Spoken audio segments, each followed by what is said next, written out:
Ladies and gentlemen, welcome to ATR is War, Bedlam Media's premier wrestling podcast, wrestling the toxicity of the internet wrestling community. I'm your host, Sam the SLB. Alongside me today, as always, the man behind the Twitter wrestling voice of reason, Scott, as well as the man from parts unknown, probably his basement, the man in black himself, my co-host from ATR, Rising Sun, Ethan.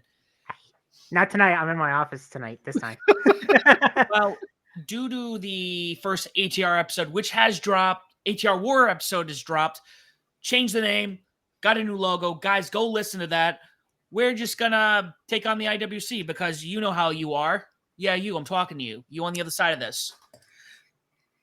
I don't know. You're from the parts unknown now, Ethan. We're just gonna. That's where you from at. Yeah, that was not English. But anyway, guys, Forbidden Door has already come and gone. Don't forget to like, share, subscribe. Next weekend, we obviously have Money in the Bank and Heatwave. We will be covering that. I'm as winded as the length of that pay-per-view. Let's start there. We got the Tony Khan special, 15 matches, 1 or 2 announced day of. Yep. One announced literally on the show.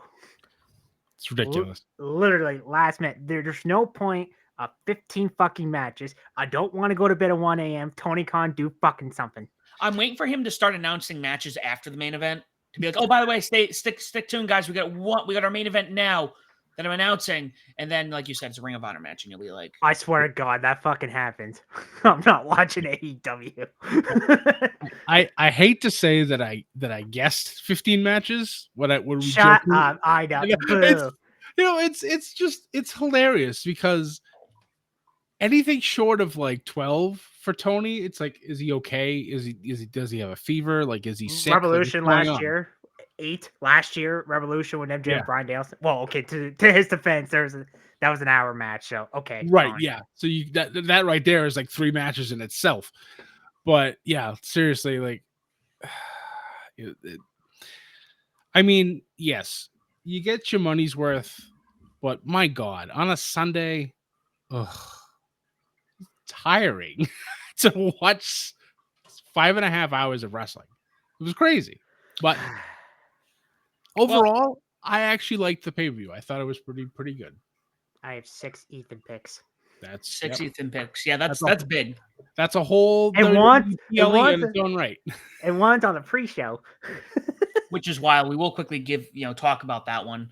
We're going to go through the pre-show matches really quickly. I also want to mention, I know this was in the middle of the card.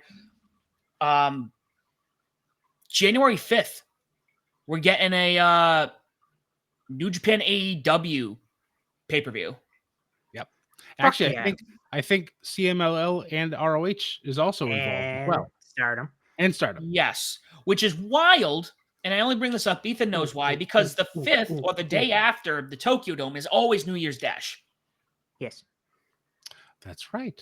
So they're probably going to do it probably January 6th. Screw it. Make it a 3-day weekend. Right? Probably. It wouldn't surprise me. So, yeah. So that's that was big news. I thought that was interesting. I caught it after the show. I think sometime today. It got dropped. I'm like, oh, look, they announced another show as expected. And I kind of went about my day because I think at some point Tony's going to have all 12 months. Or maybe he'll go to the 2017 Vince McMahon and we're going to have 2 pay-per-views a month. Probably. So, without my judgment going any further into Tony's, whatever he's doing these days, Ethan, let's go through the 0 hour quickly. All right, my least favorite thing on this whole show. Kyle Fletcher to beat Serpentico at 3 minutes and 15 seconds. It was a squash. Next. Fatal 4-way tag match. By the way, the Fletcher match and this 4-way tag did not count as our predictions because as your new listener, anything after recording. Yep. Right. Adios. Adios.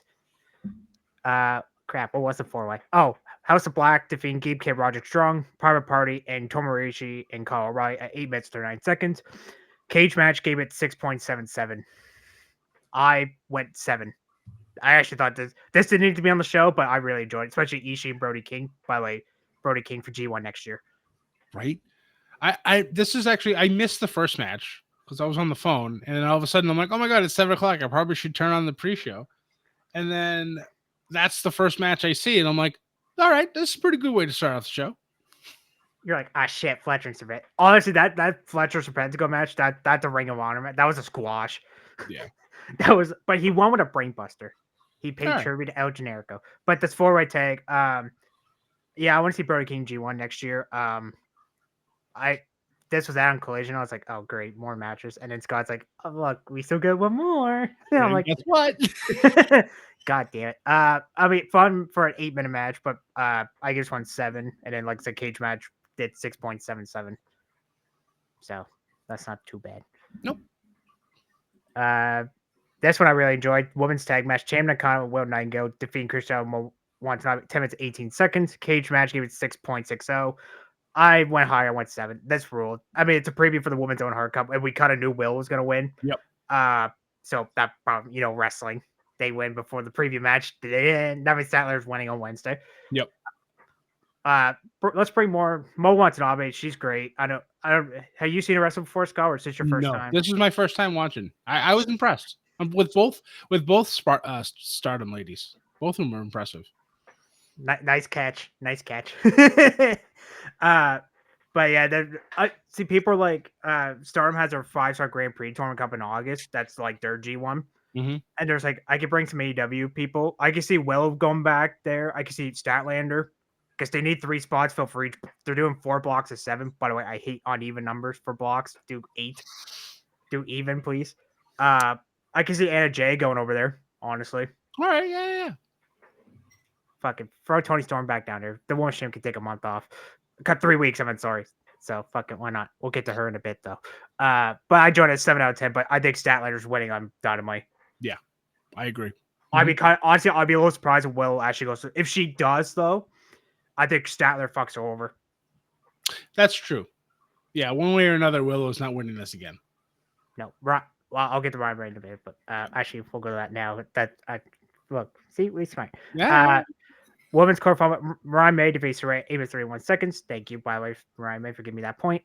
Cage match was not nice with this match. They gave it at 125 votes. They gave it 4.14. Holy shit! I gave this one at 6. It was there for me. Like it was okay. I'm glad Ryan May won. By the way, I was the only one out of the 3 of us who picked her to win. So yeah. That's karma, Scott, from saying 15 matches from last week. Yeah. It wasn't too bad though. I know some people say they'd be shocked. I mean, it would have been kind of cool in a way though, because like make a heel go against Karashita because she won. But yeah, I think Ryan May wins. I'm still going with that theory that Ryan May wins over the whole overall. Yep. But it's not gonna be clean because obviously, like I said, either it will win, Statler fucks over. If Statler wins, it will fucks over. So someone's getting fucked over. One way. Yeah. Another. It's gonna happen. And we'll get Remind May later in the show because, yeah, Jerry. And then maybe of the pre-show, my first Ethan pick of the show, 6-man tag match, Lucha Bros and Mystico defeat Yuji Tsuji, Teton, and Hiromu Takahashi 12 minutes and 1 second. This cage match gave it 8.08. I went above that, went 9.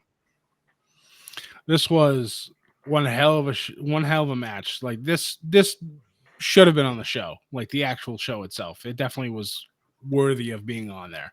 It was real good. Teton taking it. I was like, because it's funny. Like I even said, we all said this on our pick show. I'm like, if it's a good match, I'm gonna say it's an Ethan pick. Yep. It's on the pre-show. Yep. How often do I give it an Ethan pick on pre-show? It's very rare. It's very rare. It's rare. Honestly, I can see Teton Ray Phoenix going at it. Fuck it, put Phoenix in Best Super Juniors next year. Help me, Sam. Throw this in the universe. Yeah, I think they need to do some. I think they need to include more AEW talent for the tournaments that what was the big one he did earlier this year or last year? Who? Hiromu. Super Juniors. Yeah, but didn't they also they held that huge or is it just that show I'm thinking of that they had in Philly? Oh, that was a show in Philly. They did like a mini junior festival thing. Yeah. But that was like but yeah, this is great. Maybe that's a conversation for Rising Sun. But I was gonna say maybe they need to kind of have like mini US equivalents to that just to kind of get people paying attention a little bit. That's neither here nor there. Yeah, so five matches out of the way. It's funny because I did not get to watch the pre-show. I'm gonna have to watch that one. That one and the 4-way tag are the only 2 I said watch from the pre-show. Yeah. I'm gonna have to go back and watch them this week. It is the 4th. I've got a lot going on, a lot to catch up on. Never mind talking about SmackDown. I'm behind on. So that's if Fox doesn't decide to, censor half the show again, like it did last Friday. This was Fox Friday. Yeah. Oh. Pretty much. Yeah. Yeah. Yep. And then the other half was muted. You see, WWE marks, they just don't have their shit together. Just because Vince McMahon is gone does not mean Triple H has his reins down. This means that this is the end for WWE. AEW's taken over. You're done. You're gonna have to just put up with it. Yada yada yada. That's my sarcastic spiel. When did Andrew get on the show? What's going on? It's Andrew. It's Andrew. What's Andrew doing in the ATR zone? The bone zone. The bone zone. The bone zone. Jesus Christ! Back to bone zone. That's a callback. Woo. So let's kick off the show. We have MJF taking on defeating. I messed up. I think I messed up this name last week. Hechicero by pinfall. What a way to open them. I thought he would have been further down the card because he was a local, but maybe you needed that star power from Long Island to really kick the show off. Yeah, the crowd was hot for him, obviously, because it's MJF. Number one, number two, being in Long Island. I mean, come on. Yeah, it was crazy. I'm not gonna lie though, I was a little distracted during this match for other reasons. Sam, I think you know what I'm talking about. Mm-hmm. But no, I enjoyed this, and it was surprisingly this was the shortest match on the main card, little under 10 minutes. That I'm not surprised, but apparently Long Island hates middle fingers because they booed every time someone got flipped off. I mean, this was basically a free point on the card. I like Hechicero, but we all know he wasn't winning here. Right. Yeah. Bring him back more. He's great. I give this one a 6 out of 10, but cage match gave this one a 5.72. This was good to see MJF back in the ring. It's kind of, and we're going to talk about it later, but there's a couple of stars that when they've returned, I don't want to compare, but it's almost like when certain people return to WWE, even though they might have that, they might not be huge. They just have that staying power. You're like, oh, now we'll talk about it, and I'll give my thoughts when we get there. But no, it was great to see MJF back, and I thought this was pretty good way to start the night off. MJF paying tribute to Ishii, Sam. He hit a brainbuster to get the win. Oh, that's right. Solid. All right. Well, following that, we had what I thought was a beast of a match. The Elite taking on defeating the Acclaimed and Hiroshi Tanahashi. This was good. I like the Okada Tanahashi stuff. The Acclaim wasn't too bad. Young Bucks, yeah, I could take them or leave them. I guess 6 out of 10. Cage match gave this one a 5.73. I think they're a little harsh on that one. I will say this was probably Max Caster's best rap in months. Yep, I agree. I was like, okay, he's all right. This is some good shit. But yeah, the match was good. I still hold that this should have been on the pre-show. Like I talked about on the pick show, but it was pretty good. I'll raise one better, Scott. This should have been on Dynamite Collision. Oh, there you go. No pay-per-view for you, EVPs. They could have took one. Like, god damn it. Like, I get you want Okada. But I love how the like when they were wrestling, they got quiet. And then when Okada and Tanahashi came together, they're like, yeah, let's go. I was gonna say that anytime those two were in the ring together, it did feel like, Tokyo Dome, New Japan. Especially with the way this ended. I was like, am I watching like this was, it felt like a New Japan match. Like Okada felt like New Japan Okada when he was with, Tanahashi face to face. I love his gear by the silver and black. I love that. I like the fact that for like the longest time in this match that Okada would avoid Tanahashi like he had the plague. That was funny. I enjoyed that a lot. All right, I'm ready to go now. Fuck you. Yeah. I love that too. Like I think that was the first minute. Like Tanahashi, like, give me him. I want him. And then Okada's like, all right, let's go. And then nah. Nope. Takes him to the cat. I'm like, all right. And then people are like, boo. Nope. And Okada's like, yeah, fuck you. Yeah. So following that, we had a first round men's Owen Hart Cup tournament. Bryan Danielson taking on defeating Shingo Takagi.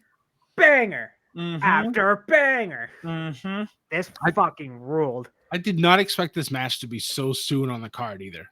Yeah, I was surprised, but this was the longest at the time. This was 20 minutes 20 minutes flat. Yeah. until the main event, I think. But Yep. Cage Match Games went 8.32. I'm going higher, a little bit higher. I'm going 9. It was good. Another Ethan pick. Does Brian Nelson ever have bad matches? No. See, When he's good with multi-man, and I think multi-man kind of breaks it up with people. But anytime he's been put specifically, and not to knock his WWE career, but with AEW, every time they've gone, we're going to put you in a high-profile match with another talent, one-on-one. It's like match or two of the night. Yeah. Hands down. And this is why Ethan and we kept saying you need to put him in G1. He would be so good. There's so many matches he could have in G1. Oh my god. There's another guy I said on the picture, but we'll get to his match. My only complaint, I'm just nitpicking here, but when Shingo did the neck breaker off the apron and Dallas was like, "Oh, my neck for like 5," I'm like, "Okay, come on." Like Yeah. when There's selling and then there's overselling. He definitely oversold on that one. Yeah. well, they kept talking about how the Tiger Driver from Dynasty. I'm like, that storyline pretty much died like almost immediately when Dallas came back after 2 weeks. Yeah, pretty much. Like that storyline pretty much died. Like Yeah. when he came back for Anarchy in the Arena, I'm like, dude, you couldn't wait a couple more weeks. You couldn't Right. wait a month. But this, I mean, Shingo never has bad matches either. Now we get another banger with Danielson and Pac on Wednesday. I'm pretty excited for that one. Dynamite's looking pretty good already. It's going to be a good fallout from Forbidden Door. Yep. Following that, we had Timeless Tony Storm in that incredible entrance, taking on defeat in Mina Shirakawa. Yes, let's go. For the women's title. So Cage Match gave this one a 6.68. I gave this one a 7 out of 10. This was actually really fun. Yeah, I really enjoyed it. Like Sam said, Tony's entrance in the beginning was just fantastic. Oh, it was the Statue of Liberty, I think, wasn't it? Yes. Yeah. Okay. Yep. Yeah. No, this was fun. This delivered what I expected to deliver. Yep. And then once again, Mariah May won in the end. So even though Toni Storm retained her title, Mariah gets the triple kiss, and then Taz with his lovely little comment. Yeah. So Taz and Nigel are so good, and Nigel's like, and like they played like, and he's just crying. Taz like, "Are you crying?" No. Yeah, that whole bit that was hysterical. Someone, a friend of mine text me. He's like, "Why am I watching Jerry Springer?" I'm like, "You leave these three alone." You have to remember, it's Pride Month. They ended Pride Month the way everybody expected. It's the end of it. After you go strong.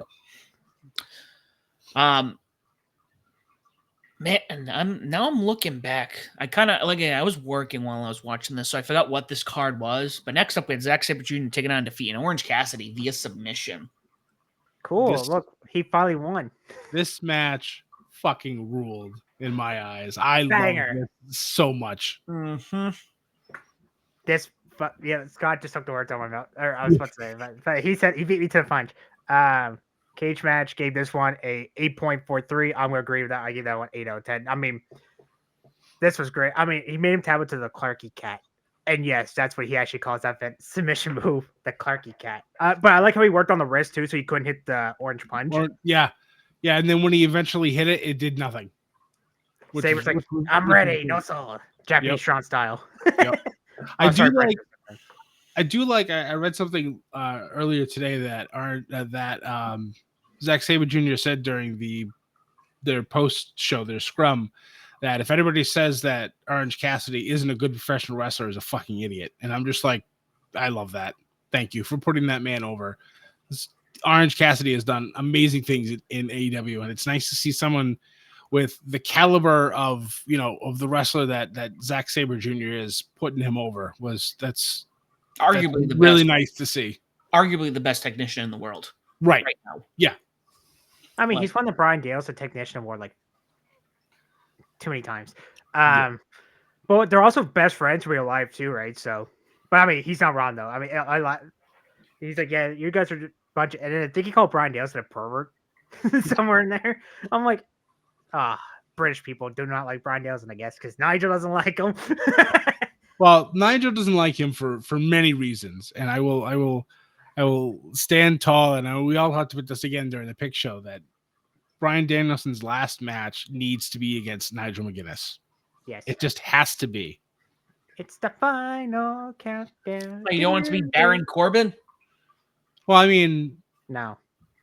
I wouldn't be opposed. You know, I'm a fan. I love me some Baron, but I don't know. Yeah, sure. Let's open the real Forbidden Portal. AEW and WWE. Seriously, like honestly though, if that shit would have ever happened in our lifetime, well, yeah, that'd be nuts. But should be Brock Lesnar squashes him in 5 seconds, and then probably, that's yep. Brock comes in, F5s Will Ospreay, and that's it. That's it. Done. Complete burial. Wins the international title if he Yeah. still has it. Yep. And, he'll go and punch Swerve in the face, take the heavyweight title. Oh and no. Not the running joke. Snap Jack Perry in half, take the TNT title. He'll have every belt in 5 minutes. Take the Continental title from Okada. Oh, please no. No. So next up we had, and I thought this was a little slightly better than I anticipated. Samoa Joe hooking Kaori Shibata, taking on Defeat in the Learning Tree, and Jeff Cobb. So Cage Match gave this one a 5.34. I'm gonna disagree with that. I give this one a 6 out of 10. Honestly, it didn't really need to go almost 15 minutes. I'm just gonna be honest. Jeff Cobb, Samoa Joe, that was my favorite part of the whole match. Them just slapping meat against each other. Hook actually went with the juice effect, which I honestly was not expecting. That was great. I love how Taz just like burst out laughing. Yeah. It's like, yes.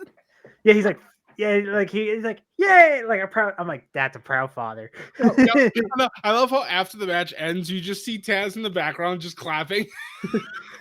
Yeah, I just looked over. I just saw Taz. I'm like, oh yeah, he's clapping. It took me a second. Yep, that was funny. Yeah, what a way to end that. Because I was kind of like in and out of this match. I was working, and all of a sudden I just see it, and I hear Judas Effect, and I look up, and Hook is standing. Like, wait a minute, hold on, I missed something. Wait, that doesn't happen. It's a steal your finisher's opponent match. Yep. There we go. That's a future KOPW title match, Sam. Here's one that was great. Following that, Jack Perry, who would have known, defeating Konosuke Takeshita, Mark Briscoe, Dante Martin, Leo Rush, who was injured in this one. If I'm not mistaken, this man also is very accident prone, and El Phantasmo for the TNT title. So this was a banger. Cage match at 7.82. I'm gonna disagree. This one's an 8 out of 10 for me. Leo Rush, yeah, people said that, and Leo Rush like, yeah, no, I'll be fine. Couple ice baths, and I should be on the go. I mean, there were bodies thrown through ladders, and it's funny, like when they had the two different types of ladders, you could tell the silver ones were super flimsy, and the black ones were like super sturdy. But whenever who went through, there were a few people that went through ladders, and I think Dante was one. Oh God, yeah, when he came off the top of the ladder, I was like, please don't break your leg again. Oh God, like every time he was up in the air, I'm like, don't die, please. Was Dante, was he the one who was selling his leg again? Yes. Really long, and they were just like, oh, I hope it doesn't happen again. And I'm like, yep. Fuck. Yeah. And then he was fine like 2 minutes later. So I was like, all right, thank God. Phew. Some of the spotlight, I mean, Takeshita put in Phantasmo for 2 tables, the Blue Thunderbolt update. That was a cool spot. Was freaking insane. Dante Martin jumping over Jack Perry. I think that was like, because basically ELP climbed on the bridge ladder on the corner, and then they're fighting. And then Dante's like, I'm just going to jump over you. I was like, holy fuck. Takeshita, he brainbuster somebody on the corner of the ladder. I forget who it was. I think it was Jack Perry, might have been. Maybe, I don't know. Yeah, but he brainbuster somebody on the ladder. I'm like, hey, is Kevin Owens here? My God. He takes a lot of Mark Briscoe doing it. So he set the ladder on the apron. He climbs up, and Takeshi's on the table, and he basically stinged himself. And when I mean this, but he basically did a frog splash, but the table, I am the table. Yep. That was rough. And then afterwards, you see Briscoe on the floor, and you just see the line of the table cross his gut. I'm just like, oh, he's gonna feel that in the morning.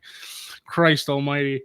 I thought he was gonna win. I'm like, I love you, man, but no, Jack Perry needs this more. And then Jack Perry's like, no. But those ladders you're talking about, the gray ones, Scott, they look at you. They came from someone's shed for backyard wrestling. Seriously, Like they were so flimsy.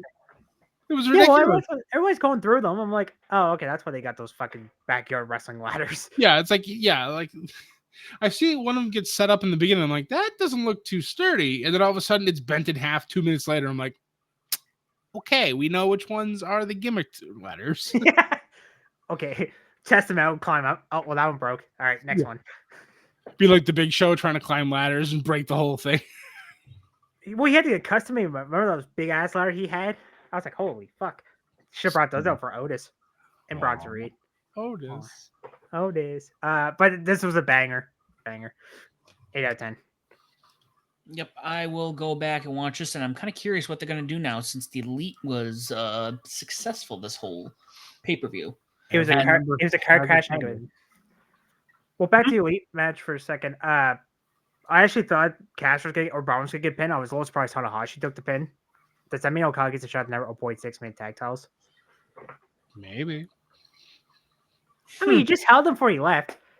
Don't you know wrestling logic? You know, whatever happened in a promotion like a day ago that you went in, it didn't matter if you're in the next promotion. It doesn't exist. It's like it's like Survivor Series all those years ago. It's like you just got drafted, but now that person's your enemy and you hate them and you're going to attack them for no reason other than you're on a different brand. Yep. Oh, you're on Raw? All right. You're going to go to SmackDown and you're going to be assholes to your Raw friends. Yep. But this was a car crash in a good way. Yes. Following that, well, I think another one we called, Mercedes Moné has defeated Stephanie Vakir to get the TBS Championship and the New Japan Strong Women's Championship. The worst part about this whole show, and no, I wasn't paying attention and I could not hear her theme song the second time. Thank you. I did notice this is where New York would not acknowledge their NBA championship final, winners. That's right. Because somebody before I even watched the show was like, "Hey, Sam, did you watch this thing last night?" I'm like, "I have not." That's good to know. There you go. So, quick, Scott, chance fuck the Knicks or the Mets. No, I have class and decorum, and I would not. The only team I will say that to is the Yankees, so they can go to hell. Okay, say fuck the Yankees then. No, check it. This was an R banger. Cage match put this at 7.59. Man, they were lowering a lot though. So some of those ratings are whatever. Anyway, I thought that I will admit that the fans kind of got a little annoying.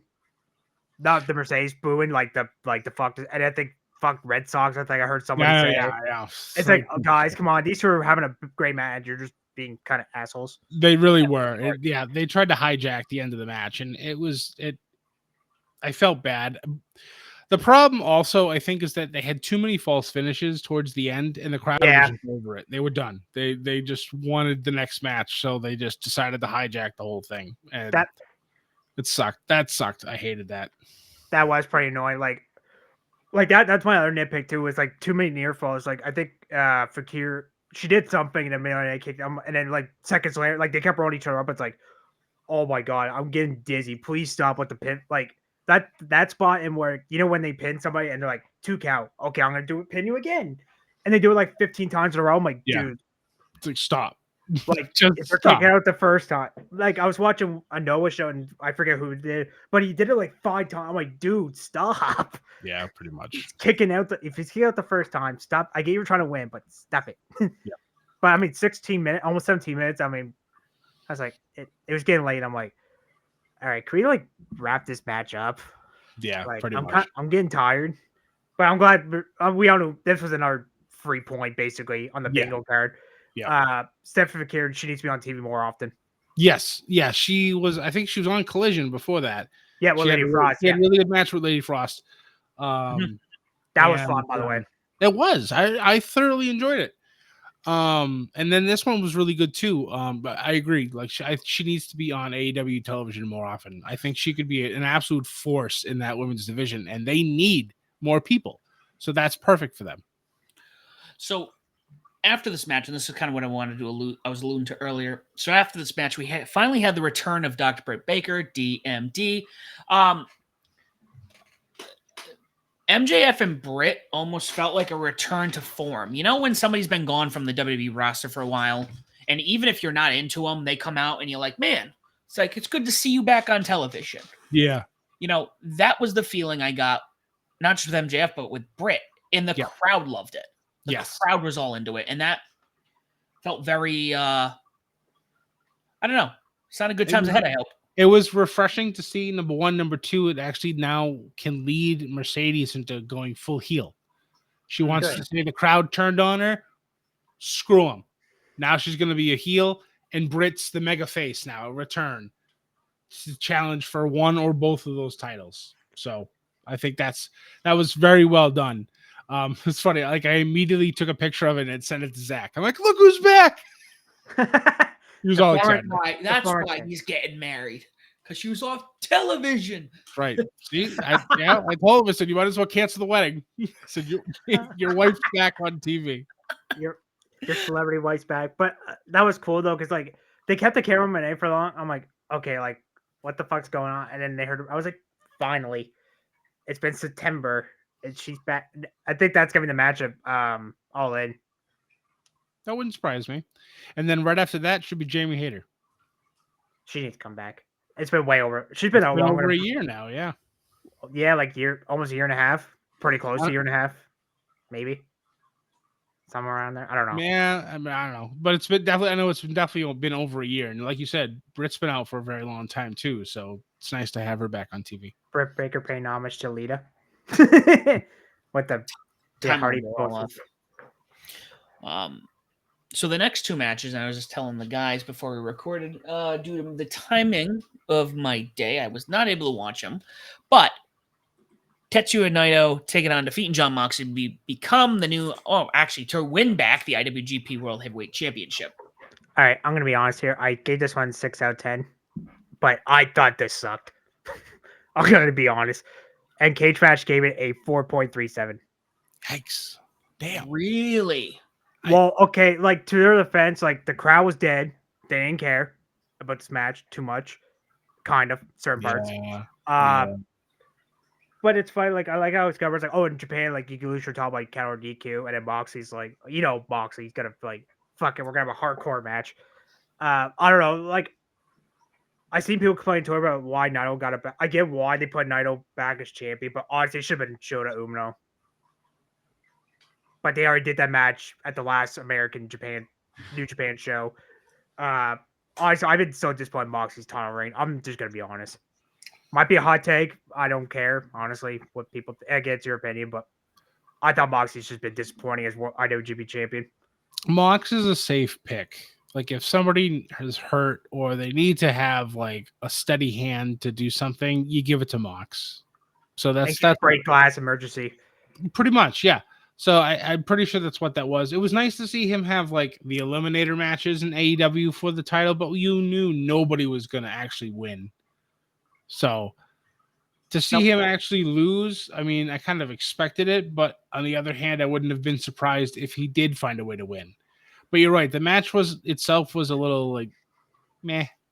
I mean, at that time, I think it was, getting close to 11 o'clock. Yeah. But a little after 11, and people are getting tired.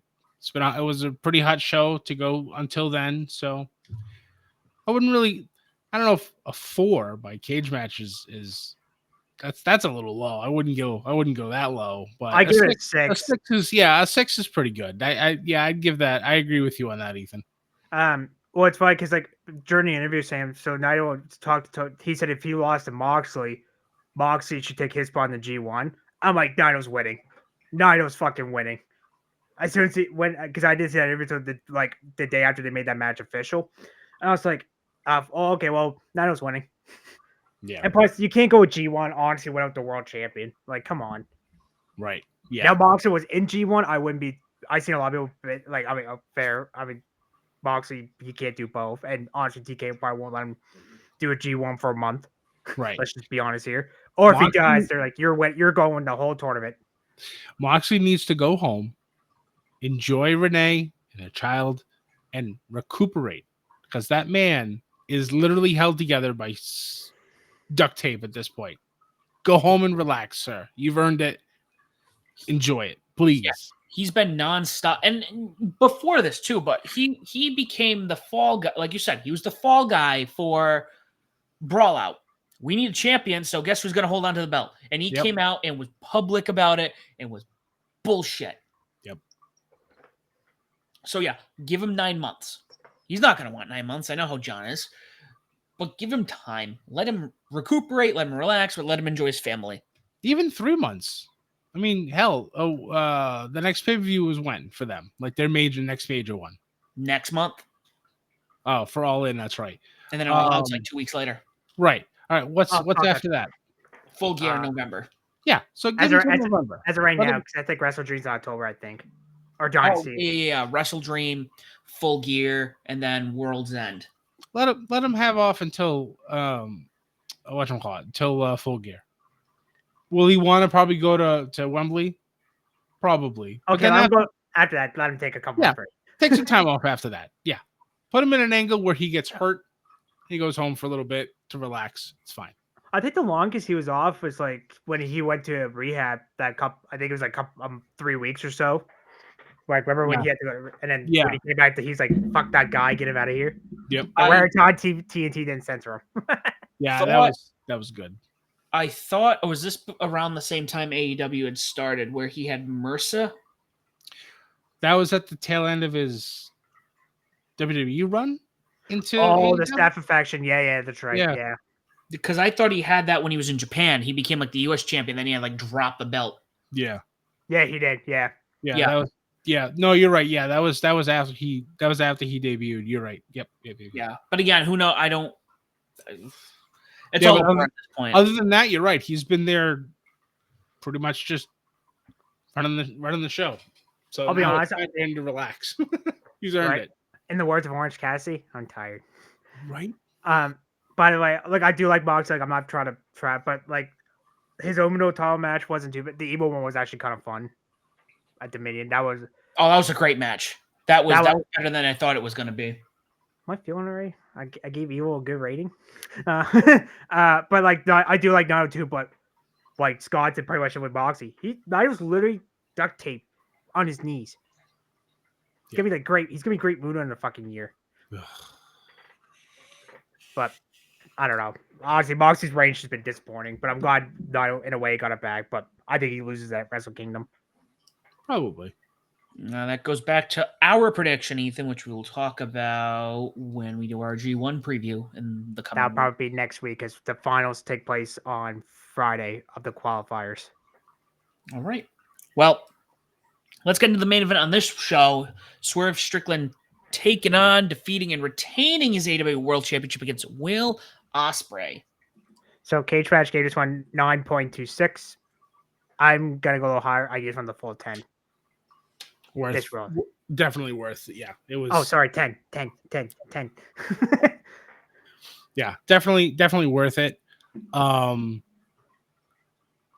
I was glad that I was right about Don Callis trying to get involved. Oh, I forgot you did call that. I was even more proud of Ospreay saying no and then taking the loss clean. It was kind of interesting to have Kyle Fletcher out there at the end too. And I know Sam, you haven't watched it yet, but when you'll see it, I think you'll understand what I'm talking about. I kind of feel like with what's going on with Roosh talking with Callis, I feel like Roosh and Trent are going to take both Will and Kyle out. Kind of flush, whatchamacallits out and just kind of replenish the family after that. Because I think Kyle is going to be he's too loyal to Will. I don't think he's going to turn on Will.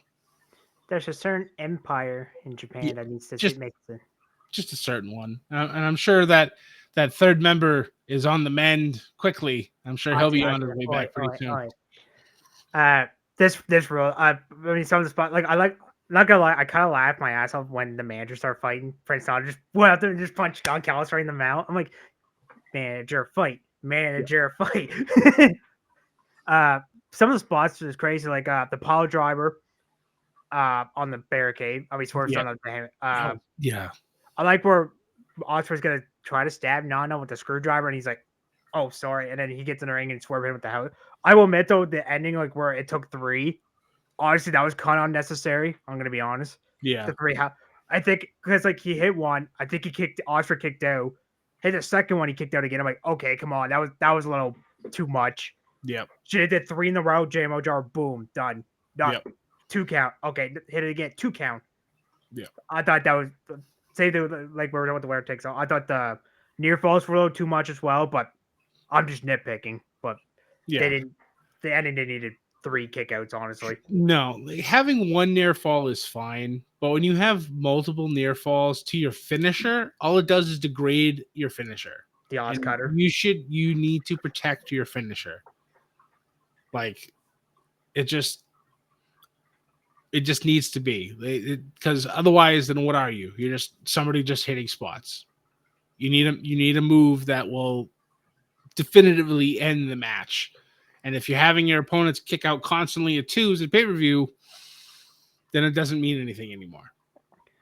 Didn't Swerve kick out of the pin blade once? I think once. I think so, but that's once. That's okay. Yeah. And like the shock of it all, Will sold it beautifully, and it's just like that. But that was it.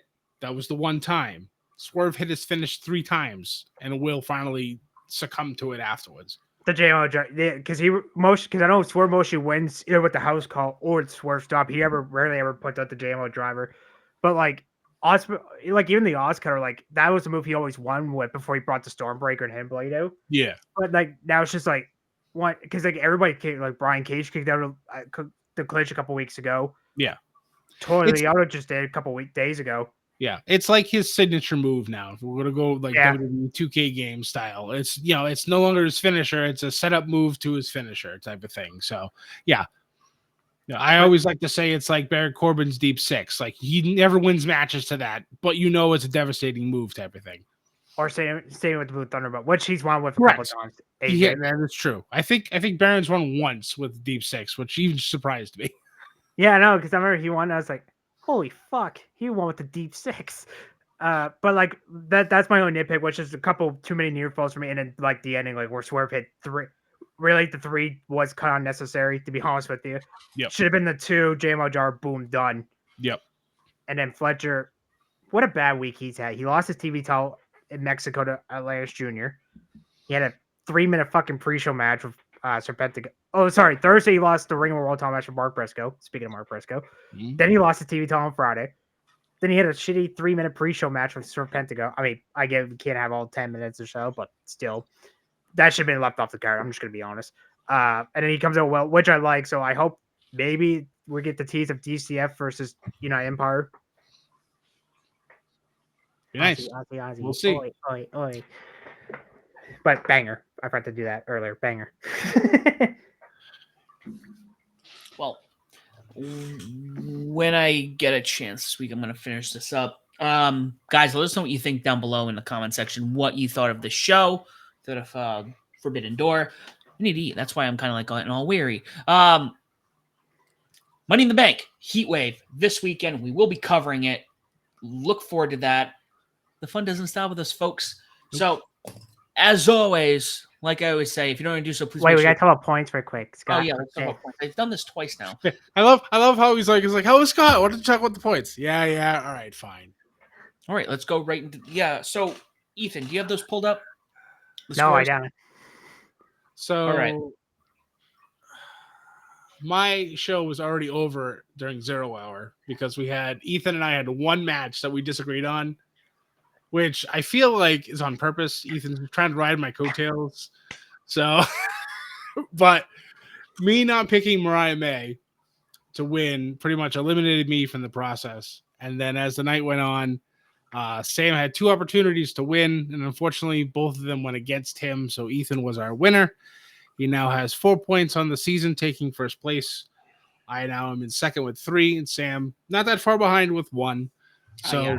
2 more points on the line next week with Money in the Bank and Heat Wave. So it never ends. So 4 possible points on the line. So and then Forbidden Door, I'll just run the prediction. So I got 12-1 because my only match wrong was literally the LIJ match. Yep. Scott, It's always either he wins and then I win. We go back for One match. One match, 11-2. Sam, you went 9-4. Well, looking forward to take those 2 points home next weekend. So, Watch, he won't watch NXT, and then the one time he doesn't watch shit, that's when he's gonna fucking win. I hope not, but For those of you who have followed ATR from our humble beginnings, that's how this has gone. Sam doesn't watch the WWE product. I've watched it religiously. Me too. Pay-per-views have shown up. Sam always goes above and beyond somehow and just wipes the floor with me, and it aggravates the ever-living shit out of me every single time. now, to add to this quickly, Scott, I have been watching Raw and SmackDown. Yay! So there is some even playing field. So I might just be as bad as you are with. Oh, thanks. Appreciate it. But NXT, I just plan on going to the moon. Yep. To the moon. All right. Points aside, guys, keep an eye out for that show. And as always, if you don't already do so, please make sure you follow us on Twitter at Above the Ring and media_bedlam. You can find us on Facebook, Instagram, and YouTube as well as Above the Ring. You can find myself as the SOB official, Scott, Scotty J Stream, and Ethan as wrestling_fan_9. If you don't already do so, please make sure leave a comment. Tell people why Above the Ring and Bedlam Media is the podcast of your choosing and why they should listen to us as well. It's been Forbidden Door. Up next, Money in the Bank. And as always, guys, do not forget to join the Bedlam.